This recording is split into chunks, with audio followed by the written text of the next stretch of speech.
Good evening, everybody. Hope everyone is doing well tonight. My name is Latrice Williams McKnight, and you are watching the Gospelology podcast, the place where we build a bridge for our youth between the miraculous powers of Jesus Christ and the miraculous world of science. And we are so excited about today's episode.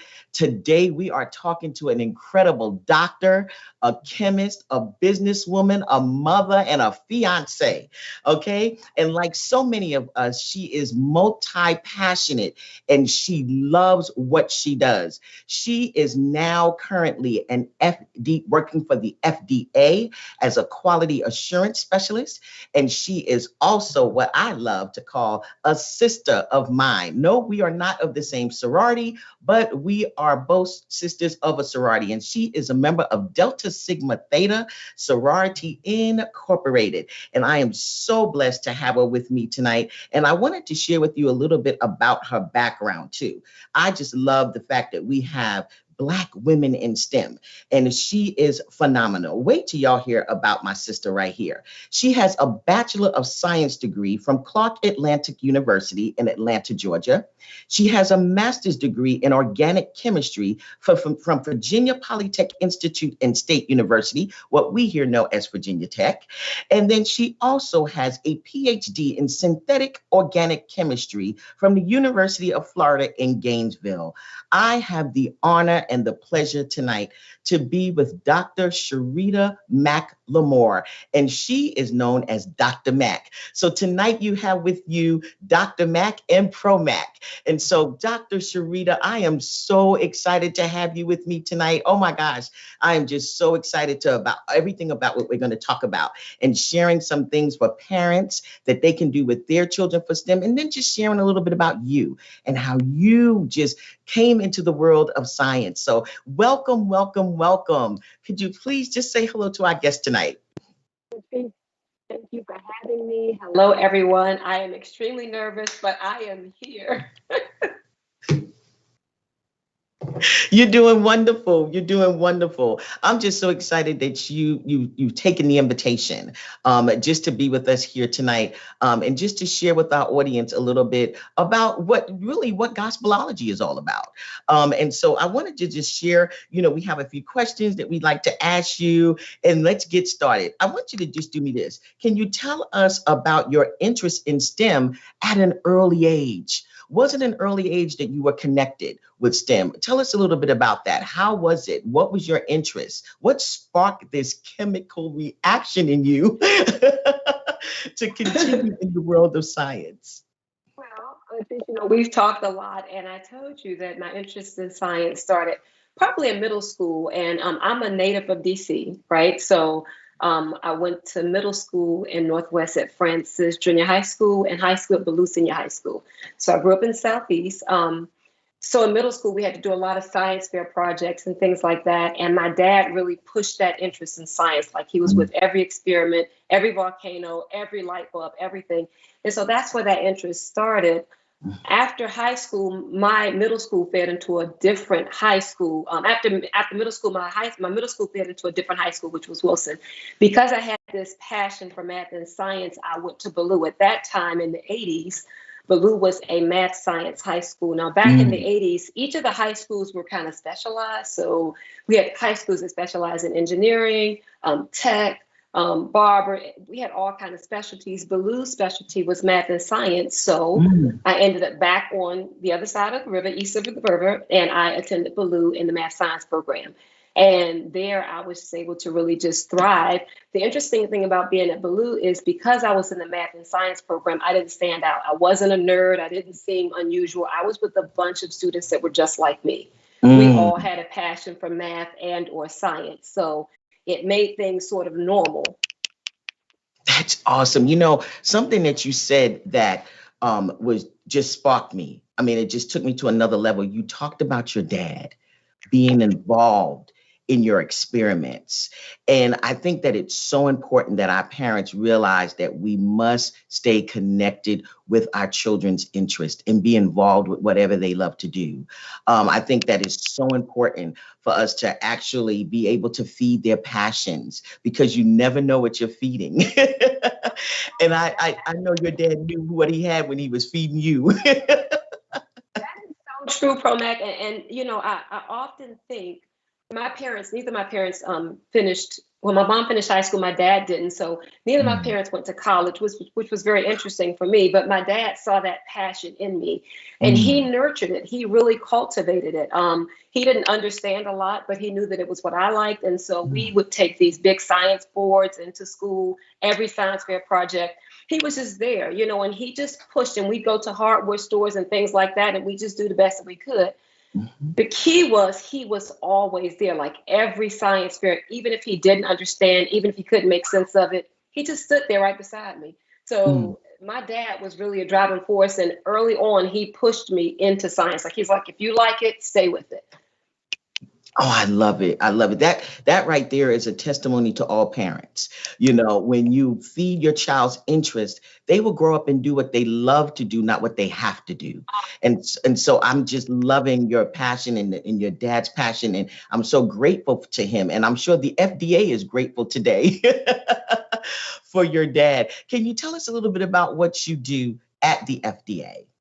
Absolutely. I absolutely love what I do at the FDA. I'm one of the few people who had a passion early on, starting middle school, cultivated it through high school, studied it in college, and I'm actually in my career field. So at the FDA, I'm a quality assessment lead, as you mentioned, and I work in oncology, specifically hematology, and I work within the drug approval process. So what I do is I'm a part of a team that reviews applications that come in from big pharma, that's seeking approval for different drugs, but specifically in hematology. Hematology is my passion, Mm, because both my parents died from blood cancers. So just mm. to be pushed into that field gives me a great deal of satisfaction to see the development and advancement in the drugs in blood cancers. Wow. You know, when you said your love is in hematology, and we talked about the blood, and we on Gospelology. See, I'm about to go to church on y'all tonight, okay? Because there's something about the blood. And I can tell people tonight that the blood still works, okay? When we talk about the blood of Jesus. And so this is just amazing, and how you would just place, how God seemed fit to place you in this field, where you're studying something that affected your family, and it was an immediate effect. It wasn't something that you had from a distance, but this was right there. And I just applaud you and everything that you do in the world of science. And so and that's why we're here. That's why I wanted to talk to you, and what you do and how you do it. Um, I love the fact that you kind of explained this already, but what made you pursue a STEM career? I know you said how your dad, and how he was there for you and you love this, but it's something about loving what you do. A lot of us love what we do when we're younger, when we're smaller, when we're little kids, but we don't get to pursue what we do. You actually had an opportunity to pursue, like you said, you're lucky, where you pursued your passion. So, what made you pursue a STEM career? So interestingly enough, when I went to college, although my passion was math and science, my chosen career field was to be a medical doctor. Okay. And so I went to college with the intent of majoring in chemistry, chemistry pre-med. Mhm. Probably around my junior year, I figured, oh, I have an aversion to blood. I cannot stand the sight of it. I can't fathom the thought of cutting flesh. I need to pivot. And so I quickly pivoted to say, okay, if I can't become an MD, I'm going to be a PhD, because I know the impact that science has on the world Mm, at large. And so I have a passion to help. That's my desire. And so the next step from getting my MD was my PhD in chemistry and to do research, which is mm, why I chose synthetic organic chemistry, which is kind of technical, but all that means is what I like to do, or what my goal was in pursuing my PhD, was to recreate some of the things that nature so elegantly makes. So my desire was to make drugs. So therefore, I would have still been related to the patients to some extent. Mm-hmm. I still had some interaction or some influence in healthcare. So that's how I ended up in chemistry per se. So Wow. the key with that is, although I didn't pursue the path that I desired, I still, excelled. So you can easily pivot and, do something different if you figure out, okay, well, this is what I want. That's not working out. Let me try something a little different. I love it. And that pivot is something that we've probably all had to do in this season, especially with Corona and the coronavirus going around. And we all had to think about the things that we do and do them differently and had to pivot. But when we talked, we found that we had such interest in so many things. And one of the things that we both were was the blood thing. It was like, oh, and your story was so similar to mine, because my interest in I was a pre-med major in the beginning, and when that thing happened to me with that blood, that was it. But I realized that when I took that pivot, I pivoted and I went to the world of education. Because I love to teach. I love to talk, as everybody who knows me knows I love to do. But I always knew that I was supposed to help children in some way. So when I made that pivot into education, God began to speak to me to help me to understand that it wasn't the physical that I wanted you to heal. It was the spiritual. And so that's how I got into children's ministry, youth ministry, children's pastor, youth pastor, in that field, but I still had a love for science. So I was like, Lord, there's something that you're doing here. Okay. And so to connect the two, and then to talk to a beautiful sister like yourself, who is a Christian and who loves God, and to hear you in your field as well, it's just amazing. Literally, it's amazing, and that's one of the things that I wanted to also talk to you about tonight. What are your views on science and religion? Because you have that people like, how can you believe in one thing and believe in the other? But I want to hear, because I have my own view. We talked about this, but I want you to just share with our audience tonight. What is your view on science and religion? I believe that science and religion are inextricably bound. I think that science is all around us. We cannot begin to appreciate any of God's miracles without appreciating the science that's in it. Like, that's it. Like, everything when my kids were growing up and they had to do science fair project, I would say, whatever you can think of is a science fair project. Literally anything. You have a question, we're going to answer with science. A lot of that just comes from the world around us. All of God's creations, everything is science. So for me, they are one. They walk hand in hand. And people say, well, science is about fact and proving, and it's black and white, whereas religion is about faith. And I get that those things are different. However, to understand God's creation, to really just embrace it, you have to understand the science. You have to embrace the science. The science is literally all around. Science, technology, everything that we have is just a blessing from God. All the advancement, all the wisdom, all the knowledge, and then talking about just the actual raw science. We're talking about the grass, the trees, the birds, the drugs. Everything is just science. Like every single thing, every part of our body is science. So they are absolutely one. I love it. And what I'm loving, and you're giving me chills. You're giving me chills. That's we have to, I have to get a drink after that. That was too deep for me. That was, one of the things that we shared, because this month on the Gospelology show, we are actually talking about one of the miraculous miracles of Jesus, when he healed the blind man who was born blind. And I know me and you had this conversation because we talked about how God has given us everything around us, everything that we needed, even to heal ourselves. And when you think about this story and you think about Jesus and how he could have literally said, "You are healed," and walked away and he would have been healed. But he did something that was so scientific. Okay. He scooped up some clay, which we know is mud. Okay. And Dr. Sherita, let me see, Dr. Mac, I know that you can tell us that all of the minerals and the things that you have in clay that are good for us. Okay. But then he did something else. He spit in it and he mixed it up. And we can go into a whole nother show on saliva. And what that does, even in our mouth, and how it kills different germs. And Jesus did a mixture. And I guarantee you tonight, and that's why this show tonight is called the Chemist Connection. I know that there was a chemical reaction when he mixed that saliva with that clay. Okay. And there was a chemical reaction that he placed over that man's eyes. And so to see, even in the Bible stories and in the miracles of Jesus, to see those things that happen and the science around that, who can deny that there is a God? Talk to me, talk to me, talk to me.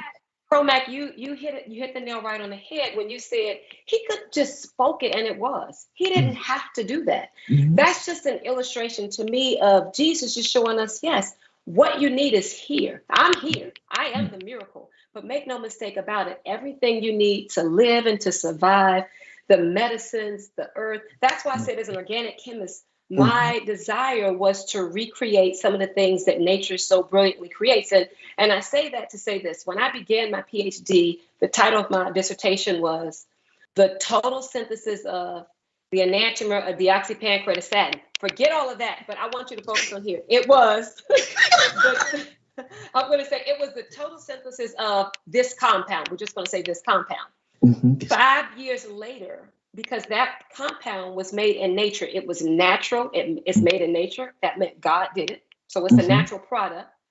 My goal was to recreate this because nature only gives you so much. So we, as a synthetic chemist, my job is to try and make it in a lab so that we don't have to exhaust nature. So the total synthesis of this compound, 5 years later, my dissertation title was Studies Directed Towards the Total Synthesis of. There's a marked difference there. I started out with, I'm going to make this. I ended up with, I tried to make it. This is what I learned. Let me write this up and defend it. And so even there, I had to say, okay, well, I'm 5 years into this thing. I tried. He's just not going to be able to do what nature did. Yeah, because nature is brilliant, but that's God. You know, we say nature is brilliant, but that's God. That is just God. Everything that we need is in nature.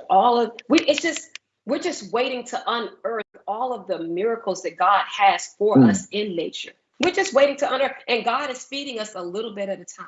You get a little here and a little there. You just learn. The more we learn, this is God giving it to us, the more advanced we become. So I always go back to my dissertation, the total synthesis of, as opposed to studies directed towards the total synthesis of. Nature's brilliant. I love it. I love it. You know, right there is a perfect time for me to take this small little break to introduce our audience to what we're about to do on Sunday mornings. And I wanted to share with them just a little bit about what's getting ready to happen on this Sunday, on August the 29th, where we will be airing on the Now Network. And it's going to be amazing. We are going to be airing on the Now Network at 9 a.m. on Sunday morning on the Gospelology show, where we'll be talking about the miraculous powers of Jesus Christ and all of his miracles. And we're going to be actually sharing science projects with our kids, okay, where they will be in the laboratory with Promac. They will be experiencing science projects, all of those things where we are joining the science world and nature, like you just said, okay? We're going to be joining that with Jesus.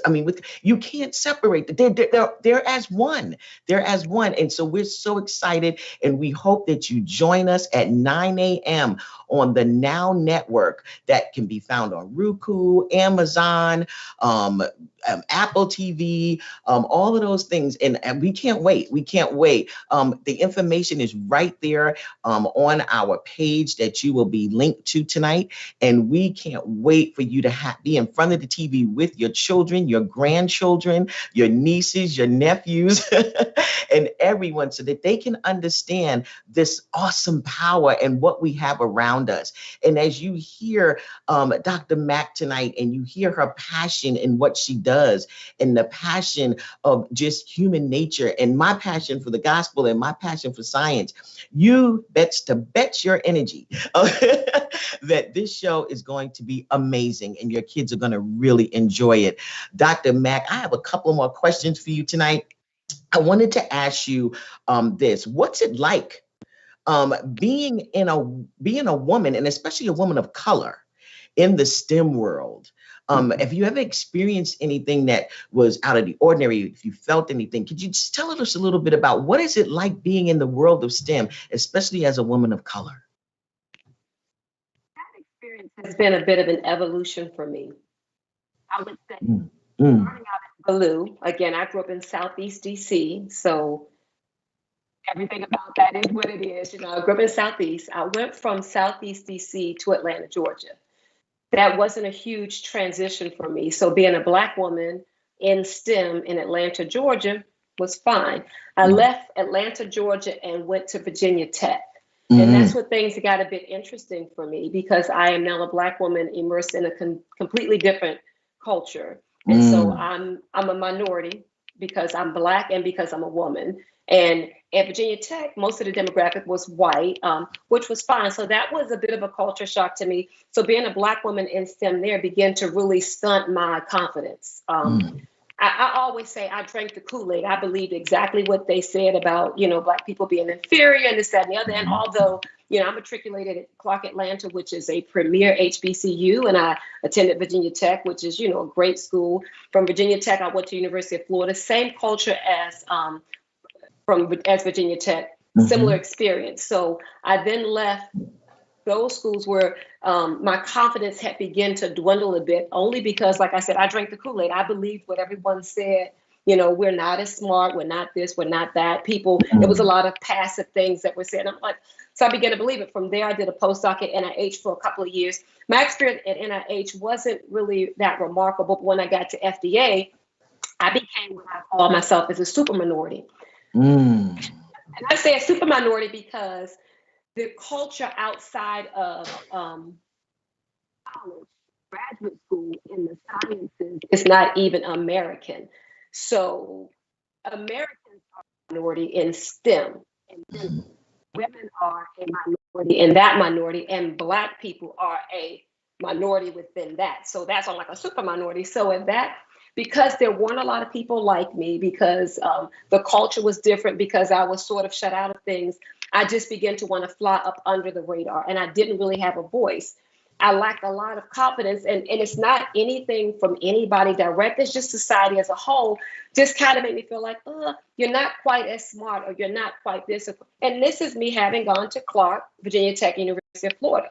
mm, I lacked confidence in what I knew and my abilities. And I say to people, and I say to my kids, I'm like, at 49, I'm 51 now. At 49, I got my voice. And I begin to say, you know what? I am that smart. I do know, this is good. And so I feel a lot stronger. While I can't name 10 PhD chemists. I still feel empowered with what I know. But right. more importantly, over what I know is my ability to learn. And so at this point, being a Black woman in STEM, I actually feel very empowered, but that's Mm, been an evolution. I felt strong, I felt weak, and now I feel strong again. And I feel strong so much so that I want everyone to hear it and say, look, you are that smart. Don't drink the Kool-Aid. Don't believe what they're saying about you. We are remarkable. We made everything, as yes. Black people. And so, I speak about that a lot now because I feel like I let myself down with that. Like Mm, I drank the Kool-Aid, I begin to believe what all the hype. And so, yes. and I always say that, like, I got my voice at 49, but I feel strong and I love what I know. I love what I Mhm. do. I love speaking up. So right now, as a Black woman in STEM, I feel empowered. I feel smart. I feel strong. I feel Yes. educated, and I feel like I have a lot to give back. Yes. And you're not only feeling it, you are it. And like you, I have a passion for children. I taught at PG Community College for a number of years. I was over the children's ministries in my church. And then when COVID hit, like you, I began teaching children online, just doing science experiments right in my kitchen. So we'd be on Zoom and we did the experiments, and I just, that was a part of my voice. Like, I have to share science because I don't know 10 people like me, which means most people don't know 10 people like me, which means people need to, they need to know that I am a Black woman. I grew up in Southeast. Neither of my parents were college educated. If I can do it, you surely can do it. So Yes. I want every woman, child, minority, I just want you to have your voice. Like, don't wait till you're 49 to get your voice like me. I love it. And you know what I love? I love your transparency. I love the fact that you're okay with saying that you weren't okay. And I think a lot of people suffer because they don't acknowledge the fact that they are not okay. And when you do, you know how to fix it. And so to have you understand that at 49, I'm so grateful that you know that now. It's better to know it now than it's never to know it, And so I'm so happy for you, and I can see the glow on you. It's just an exciting place to be. Like, I'm so passionate about it. I'm 51, so I cry about anything, but I'm so excited about it. I literally do. But I'm so excited that I was honored that you asked me to be a guest. I am absolutely honored to be a part of this because I want everyone to have their voice now. I really want for young people to know that, trust me, if I did it, you can do it. I mean, and it's just that simple. If you're passionate about it, all you need is someone to nurture and cultivate that passion. And that's what I want to help do. I want you to see science as something that's wonderful and beautiful and sexy. Like, science is extremely sexy. I want you to be passionate about it. I want to help with that passion. I want you to say, okay, well, scientists aren't just, the mad scientists that we see, or, I want you to see scientists as your everyday people like you and I, this is what we do. This is what we love. And you can look, act, walk, and be completely normal and pursue science. I want it to be okay. I want it to be acceptable. Honey, you can be fierce in science. Okay, come on. You can wear lipstick. Come on, you can wear lashes, you can wear earrings, you can wear beautiful Black dresses. Okay, you can do all of that and be a scientist. Yes, that is it right there. And that's so important for us. That's so important for us to understand that. And I think for all children and for all parents, and to reiterate what we talked about earlier, and your dad and how he was so involved with you, I really want our parents and our educators and even aunts and uncles who have stepped into those roles, or if you have a niece or nephew, a cousin, or even kids in the community, because we have a lot of people who step up in the community, coaches and mentors. Keep encouraging our kids. Keep pushing them to do what they love. It may not be what you like, but if it's something that they love, if your child is loving something, be enthusiastic about it. Be at every game if you can, or every track meet, or like you said, be at every science fair, every dance lesson. If you have to sit in the car, sit there and just be okay. Let them go in, do their practice. And when they come out, yay, baby, that's what I'm talking about, And like you said, your dad didn't even sometimes understand the things that you were doing, but he was there. And that's what mattered the most. And so I want our parents to understand, if we just need to be there. Let's just be there for our young people, and let's encourage them to continue to do what they love to do. They don't have to look a certain way. And like we were talking about earlier, they don't have to fit in all the time, because they were meant to stand out. And so that's what I want our parents to get out of this, and all our young people out there listening. If you're feeling funny, you heard Dr. Mack, you heard her, and how sometimes she wasn't feeling like she was fitting in, but she persevered, and look where she sits today. She had what we call patience, and look where she is today, and she's helping the FDA and all of us around the world, even, with things that are going on in medicines that need to be evaluated. She's right in the laboratories and studying those things, and we're so proud to know her and have her with us. I would like for her to share, because like she said earlier, she was helping some kids during COVID actually do some science lesson. It's a funny story. I don't know if she shared it with you or not, but I'm going to tell a little bit of it. Okay. Her friends were like, I don't care. You need to help us. Our kids are not in school, and we need you to help our kids with science. Okay. And she did. And I wanted her to share what were some of the things that you shared with these kids? What were some of the science projects? Share, please tell us, tell us, tell us. You are so right. My line sister said to me, look, Chloe's out of school right now. I don't know what you're doing, but you're gonna need to get this science and like we're gonna need your help. Like I'm homeschooling. This is not my forte. And so every week we met and we did math and we did science. So for the science, we looked at photosynthesis, we grew plants from beans, we did acid-base reactions, we looked at litmus paper, we did all these different experiments just from household items. We looked at different reactions with acids and bases. We looked at their concentrations. They just had a ball. We watched color transformations. We did thin layer chromatography. We did chromatography. We did all kinds of stuff. And these were young kids. I think my youngest was 3, maybe Three. 4. Come on, y'all. Maybe 4. I'm positive the youngest was 3, turning 4 at the very earliest. And then the other one was 4. And we had another one that was 8 or 9. So, and I could relate to them each, like, the 3 and 4-year-olds and the 9-year-olds, and they did the same experiments with different understandings, with different concepts that they took away. Right. We'd come back the next week. I'm like, what are the 4 stages of matter? They're like, solid, 3 stages, solids, liquids, and gas. Okay, great. Show me an example of this. Can you see that? Can you touch that? We would just reiterate. And it was just amazing. And I was bullied into it, but I absolutely loved it. It was 100% bullied into it, but I can't say no because I am so passionate about, I love teaching. I absolutely love teaching. So, and I love what you said. It was just household items. A lot of the things that we need to really understand, and you'll learn that more even on the Gospelology show, where we're doing the experiments in the laboratory. It's actually, we're using things that you have in your home.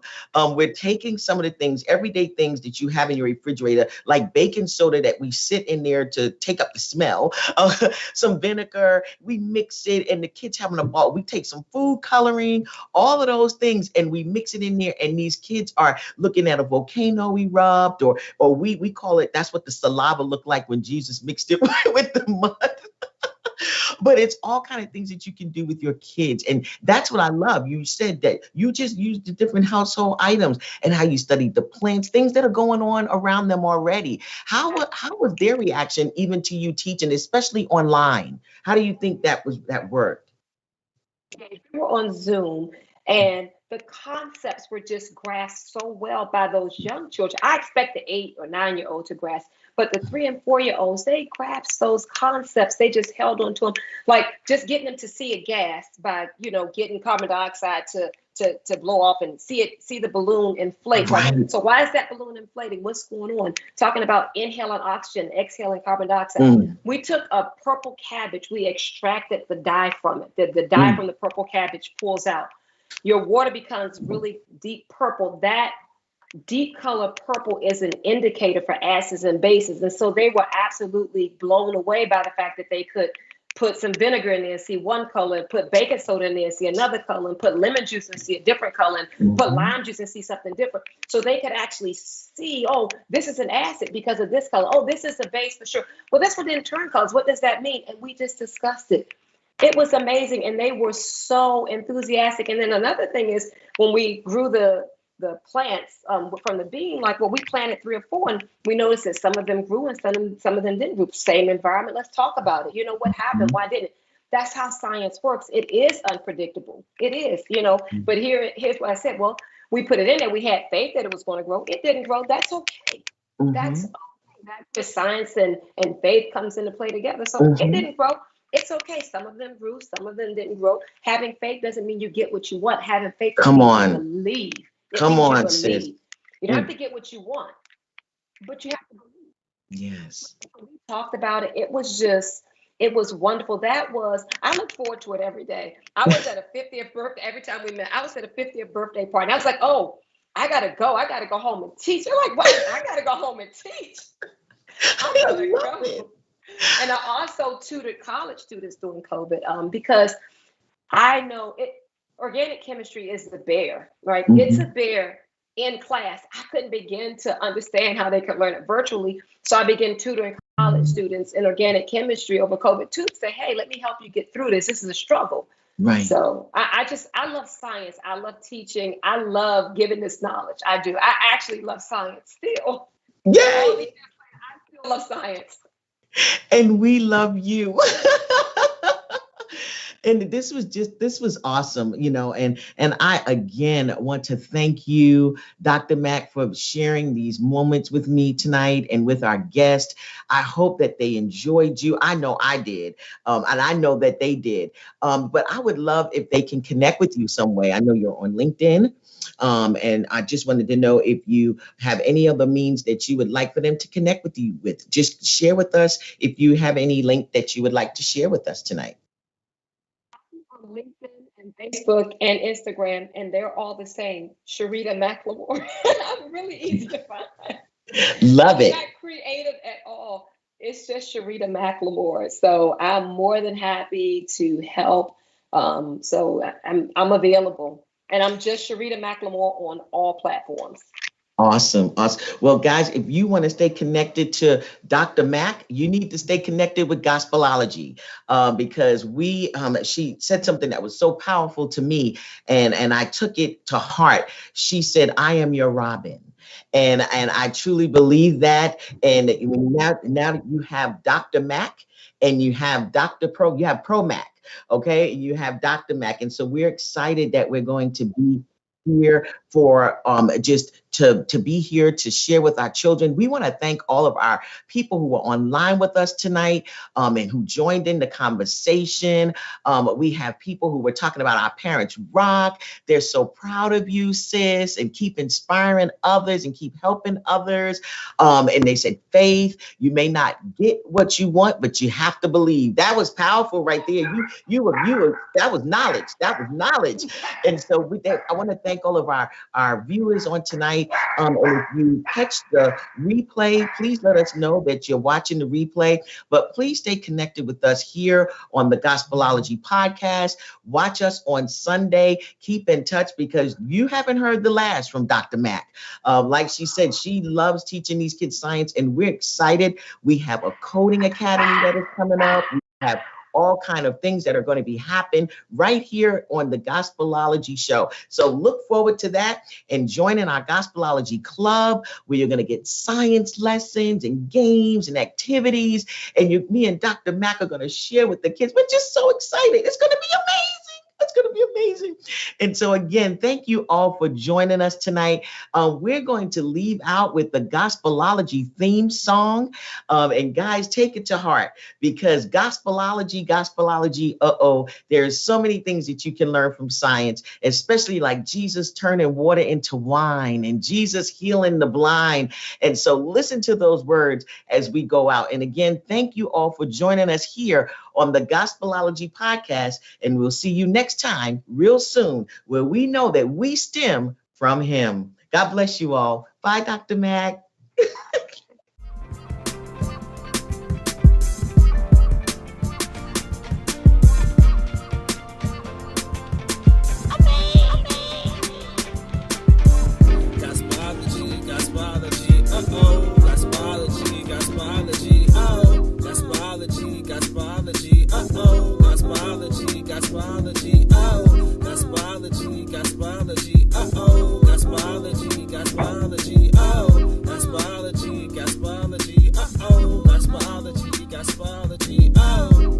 Jesus turned water into wine. It's amazing. Jesus even healed the blind. It's amazing. How all the planets are aligned.